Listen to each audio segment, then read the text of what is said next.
me with the trailer and the little like dialogue. I was like, that's pretty cute, and it's just like. It's got this like Inscription meets Scott Pilgrim meets like Teenage Mutant Ninja Turtles arcade game vibes to it. Almost there. Like, You're so close. You know, and like it. You know, I saw Almost like there. through it a little bit. Yes. And there's like Oh, this like wait. writing wise a relatable irreverence. I want to say that makes it really just awesome. I don't know. I'm excited. Like I can't wait to test it out myself. Play through the demo. Just check it through the different storyline. I'm curious what that $5 coffee will bring us. It's a really I like it. I do. I like it. I think it's funny. And, you know, it's got, you know, the tongue-in-cheek humor. You know, obviously the Theodore guy looks like Nietzsche who says, you know, we've killed death or God is dead. And so it's clever. It's clever in a lot of ways. I like that. I told you! Like, who hasn't done that in their first job, right? Or their 10th. Yeah. I mean, I liked it. Yeah, I thought it was interesting, and I'm gonna be honest. Like, whenever I got knocked off the little building, I didn't expect to be able to jump around and move around and stuff. I thought it was just gonna be like you're walking around an office, and then it definitely dialed up really quick. But we do have, obviously, we got a number of other games, guys. Like we did, that one was good, but we got 3 more. We're gonna just get right into the third game. I want to just talk about this right now. Next one is gonna be a game called Shot One Fighters, and we have another name that I'm probably gonna fuck up. Sirio Brazi. Oh my god! Hey, how's it going? You actually got my name right. So congratulations. All right. Yeah, I'm originally from Italy, and I moved over to the U.S. in like 2003. And I just go by SB at this point because nobody can get my name right 99% of the time. But yeah, we're working on Shot One Fighters, which is a throwback fighting and I've got a trailer for you guys if you want to check it out. Let's do it. Let's go. No!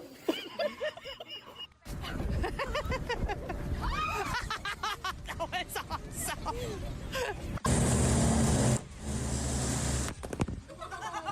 Yo, hold on, be back! What are you I told you I can't do it. This is disaster happening. What are you doing? So yeah, that's kind of our little sizzle reel. We've been working on this game for about 6 months now, and we just got back from PAX East where we showed it off for the first time. How was the reception for that? It was really good. We've got an interesting story for sure. We've been around for like 5-6 years now, and we kind of had to restart our development from scratch. Because a much larger company kind of took the concept that we were working on and kind of did it with a much higher budget, and it bombed. Okay. And basically, publishers came to us and said, "Hey, you guys did everything right, but your current concept's dead in the water. Because if these guys couldn't do it, these large what makes you guys think that you could do it?" So I kind of got together with the team, we talked, and we'd heard over the years, like showing off this other game, they were like, "Hey, your roster, it looks kind of like a fighting game roster." So we had 2 options. We could have just gone our separate ways, or and we've been cooking on this for so long, and a lot of us are so invested and kind of love what we've been making that we were like, "Hey, let's continue down this fighting game path." The community's been fantastic. Like the reception has been so supportive. You know what I mean? Because it's a difficult thing to kind of like start over like this. But we went in with a lot of passion. We just cranked out a prototype in 6 months. We took it to PAX, and we're like, "This is the game show." You know, if people don't like this, we might be cooked. But what happened was everyone's like, "We actually love this." You know, there's obviously people asking like, "Hey, what happened to the other thing you guys were working on?" We're like, "Yeah, so and so happened." You know, but we're moving forward, and we're preserving everything that we did. It's just kind of being presented in a new setting. Well, you got lucky then, right? Because like they just went and probably spent millions of dollars on saving you a bunch of time and money. We never had a budget to begin with, so it's kind of like we kind of like watched the crash happen in slow motion over there, and we're like, "Okay, cool." So if you notice, like we're really into like over the top stuff. Our team is basically a bunch of like we're like 6-7 people in a Discord server. All around. Oh my god!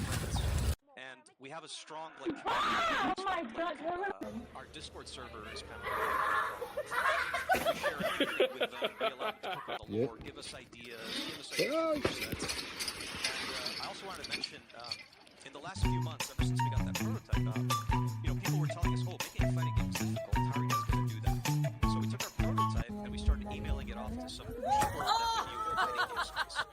So we have some allies that have kind of joined us on this journey, in this kind of like resurrection. So like next to basically a bunch of people on Twitter that we knew. I'm a big FGC guy, so I'm a big fighting game player, and I was like, I know a few people, like, why don't we like try sending the build off to them and see like what they think, maybe they'd want to be involved in some way. And what happened blew my mind. They actually came back to us and were like, hey, this is kind of cool. Like, you guys did this in like 6 months. Like, can we get involved in some way? And we were able to get people like Justin Long. He's like one of the best Street Fighter players of all time. We were able to get. He's pushing me! Oh, I'm going back! There's a huge interest in game development. He joined us as basically, we meet up with him like once a month. We set up builds. Like, that's going to be the plan going forward. That's badass. Okay, cool. Yeah, which I'm like, that's awesome. I didn't expect that to happen. You know what I mean? It was terrifying because I'm like, you're sending a fighting game prototype to like some of the best players in the world. You know, I was like, they're either gonna off, basically See things that you might not see in the same way. Yeah. No, I get it. You're stressed out too. Yeah, it was super stressful, but like this was some good news, because the team needed a win. Like, we needed some sort of win. It's been fantastic. Last week, for example. And to kind of summarize like what we've been doing, even before the fighters thing. Go, Miss Taylor! I would say that. So the next slide. Yeah. If I could summarize everything in one sentence, Shot One Fighters is the golden age of arcade style games. I grew up in the 90s, and I kind of saw the evolution of gaming, and I was always in the arcades. I kind of noticed that like these companies that were like battling it out for like fighting game supremacy, and they only had 10 seconds to get your attention in the arcade. You'd have to like look at the art on the cabinet or a character on the screen, and that's all they had to do. They had 10 seconds. And I was like, that's freaking awesome. Oh no! That's why I'm going to get into game development. And once I got into game development, I was working on military shooters, live service games, like kind of on an infinite grind. And I was like, what happened to all these colorful games that we would work on? Like, what happened to all these PlayStation 2 era games?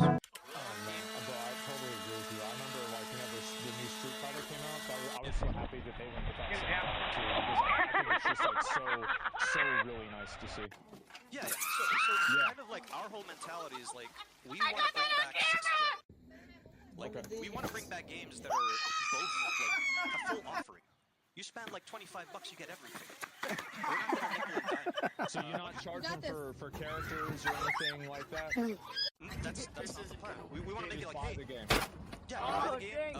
Hey, beating the boss gets you a new character. Doing multiplayer matches, hey, you get a free call. Like the way it used to be done. Like, I love that old idea. And everyone I've talked to, because we're always at conventions talking to people in our Discord, like, wouldn't it be cool if we did this? Like everything's about live service and monetizing people these days.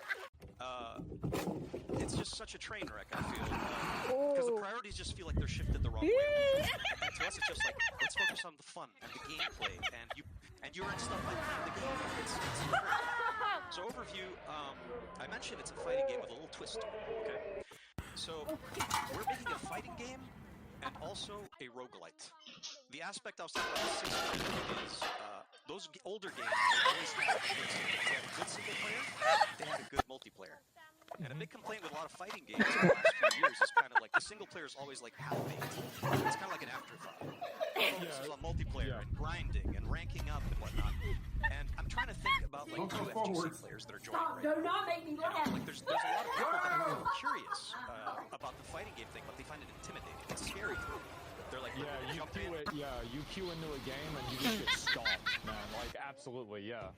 Yeah, so I'm like, am I gonna jump in as a new player to Tekken 8? Like, I'm dealing with people that have been playing it since 1995, you know what I mean? And the controls are, like, difficult. There has been some good stuff going on in terms of, like, modernizing the control schemes, but we're like, how can we make the single player even more interesting than, like, what's been done before? So we've been kind of, like, brainstorming, we've been looking at the indie scene. I mean, and we kind of came up, I think, with an idea that's cool, so I'll go into that in a second. Regarding the art style, I'm channeling that energy that I talked about. I want games to go back to being colorful, stylized, super appealing. We want it to be able to run on like super low-end hardware. And you know, I'm the character designer, the art guy of the team. So that's kind of been my jam. Ever since I worked on so much realistic stuff in the industry, I was like, I want to do like the opposite of everything I did in the industry. When I got out, I'm like, I want to do colorful characters. I want to do over-the-top stuff. I want to retrain myself from that thinking. And the way it's going to play, you know, as I mentioned, we're kind of thinking about, like, the control scheme. It doesn't matter what skill level you are. You will have access to all the tools, but what we're going to do is simplify the inputs a lot. That means our goal is that when you start playing this fighting game, within 30 seconds, even if you don't know how to play fighting games, you'll be either doing special moves, super moves. It's going to be accessible, and we tested it at PAX. Like, we actually went in, I was like, I don't know how people are going to react to this. We made it so, like, instead of doing a quarter circle for, like, projectile, we just did and the response was amazing. Like, it was actually, I'm like, videotaping. Thinking about us, because I usually don't, I'm too intimidated to play fighting games otherwise.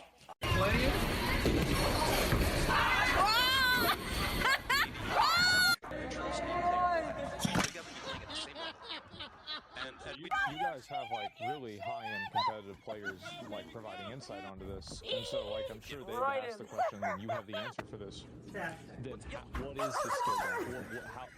How is the skill expression portrayed in the game? Then, you know, like 'cause obviously, like you know, being able to execute those moves is part of that. Yeah, I mean, what's cool is considering that we have 3 different people that are in the FGC space, they all offer kind of like completely different opinions on it. Some are like, be sure to have a control scheme for us guys that use like joysticks and pads and stuff like that. Then we have the other guys that's like, I agree with this idea, there's a lot of players that are intimidated, so we kind of like amalgamate all the feedback and apply it.